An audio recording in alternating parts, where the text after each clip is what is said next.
आप देख रहे हैं राजधानी न्यूज। मैं हूं जूही और आइए सबसे पहले नजर डालते हैं अब तक की सबसे बड़ी खबर पर।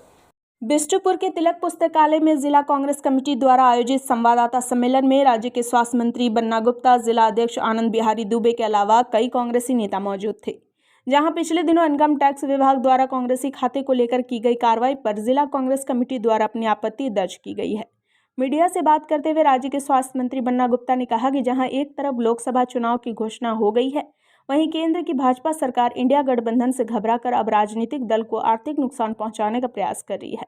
जहां केंद्र सरकार के इशारे पर कांग्रेस के 280 करोड़ के अकाउंट को सीज कर दिया गया है, जिसे हम विरोध करते हैं। सर्वोच्च न्यायालय के आदेश पर सेंट्रल बैंक ऑफ इंडिया के द्वारा इलेक्टोरल बॉन्ड की सूची सर्वोच्च न्यायालय में प्रस्तुत की गई है, जो काफी चौंकाने वाली है। जिनकी हैसियत 2 करोड़ की नहीं, वैसे लोग भाजपा के खाते में 200 करोड़ का दान कर रहे हैं। इनकम टैक्स एवं दूसरी केंद्रीय एजेंसी को इस पर कोई खामियां नजर नहीं आती। हम सभी कांग्रेसी सर्वोच्च न्यायालय के प्रति आभार व्यक्त करते हैं, जिन्होंने इलेक्टोरल बॉन्ड के माध्यम से भाजपा के काले सच को जनता के समक्ष रखा है। आदर्श आचार संहिता लागू हो चुकी है और लोकतंत्र का सबसे बड़ा पर्व की शुरुआत हो चुकी है।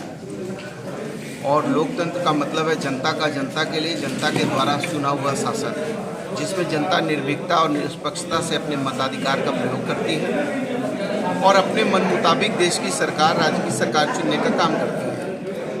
लेकिन वर्तमान सरकार, भारतीय जनता पार्टी की सरकार ने वो सारे हथकंडे अपना लिए हैं कि किस तरीके से अपने विरोधी पक्ष को नस्त नाबूद करना है, अपमानित करना है, प्रताड़ित करना है, परेशान करना है, उसको विभिन्न प्रकार के संवैधानिक संस्थाओं से तंग तबाह करना है।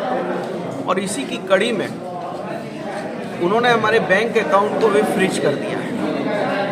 अब आप बताइए कि हमारा यदि बैंक अकाउंट फ्रीज कर दिया जाएगा और चुनाव आयोग ने एक तय समय सीमा भी की है और आय की भी सीमा तय कर दी है, खर्च की भी सीमा तय कर दी है, लेकिन हमारे पैसा को फ्रीज करने का क्या उद्देश्य है? यदि वहाँ 14,40,000 रुपया के करीब यदि टैक्स है तो आप 14,40,000 रुपया फ्रीज करेंगे। उसके लिए आप 285 करोड़ रुपया फ्रीज करके आप हमको निहत्था क्यों कर रहे हैं? इसका मतलब है कि ये एकाधिकार अधिपत्य कायम करना चाहते हैं, तानाशाही शासन करना चाहते हैं। ये चाहते हैं कि ऐसा व्यवस्था हो कि जिस व्यवस्था में ये जो है वाकओवर लेकर जीत हासिल करना चाहते हैं। लेकिन हम लोग राष्ट्रपिता महात्मा गांधी के वंशज हैं और हम न डरे हैं न डरेंगे। डट के मुकाबला किया था और डट के मुकाबला करेंगे और ये निरंकुश शासन के विरुद्ध में बिल्कुल मजबूती से संकनाद करेंगे। जुल्म तो जुल्म है, बढ़ता है तो मिट जाता है, खून तो खून है, टपकता है, जम जाता है। तो ये जितना भी जुल्म करेंगे, हर जुल्म सितम का जवाब हम सत्याग्रह और न्याय और नीति से देंगे, अहिंसा से देंगे। और निश्चित तौर पर देश की जनता इनको समझ रही है कि एक तरफ ये बात कर रहे हैं स्वच्छता की, बात कर रहे हैं भ्रष्टाचार विरोधी की, तो बताइए ये इलेक्टोरल बॉन्ड जो आया है ये 8,000 करोड़ से भी ज़्यादा, 8,225 करोड़ के आसपास इनको किन लोगों ने इनको पैसा दिया है? कौन ऐसे दानदाता हैं जिनकी हैसियत 2 करोड़ की नहीं है, 200 करोड़ का दान किया है? आखिर उसके पीछे क्या उद्देश्य है? उनको क्या नफ़ा हुआ है और कहाँ से उन्होंने ये 200 करोड़ रुपया लाया है?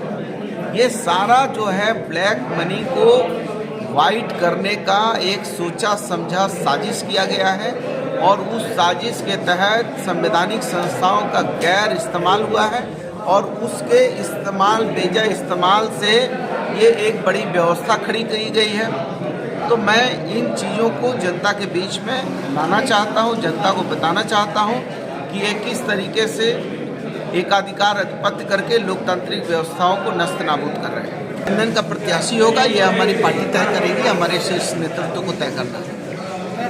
केजरीवाल कह रहे हैं कि वो एक, हम लोग ने राजेश खन्ना का एक पिक्चर का गाना सुना था कि कुछ लोग किसी को पत्थर मार रहे थे, वो कह रहे थे, गाना में था कि जो पापी ना हो वो पहला पत्थर मारे। तो पता नहीं अब कौन इतना ईमानदार लोग हैं जो इन लोगों को 200 करोड़ दे दिया, 600 करोड़ दे दिया है और जिसकी हैसियत 100 करोड़ की नहीं, 500 करोड़ की नहीं, वो 1000 करोड़ दे रहे हैं। जो 2 करोड़ की हैसियत नहीं, 200 करोड़ दे रहे हैं। तो इनमें ईमानदार कौन लोग हैं? और ये ईमानदार लोगों के पास इतना पैसा कहाँ से आ गया? ये होली का महापर्व है। आपको मैं शुभकामना देता हूँ। जमशेदपुर की जनता को भी बहुत शुभकामना देता हूँ। 400 पार का नारा दिया है। कहते हैं कि 400 पार क्यों हो? ये तो चाहते हैं कि चीन की तरीके से ये चाहते हैं कि संवैधानिक मूल्यों का हनन करके एकाधिकार आधिपत्य कायम करके चाहते हैं कि हमेशा हमेशा उन्हीं का प्रधानमंत्री, उन्हीं का सब कुछ रहे। दिन भर की तमाम अपडेट्स के लिए आप इसी तरह हमारे साथ बने रहें और हमारे चैनल को लाइक और सब्सक्राइब करना ना भूलें।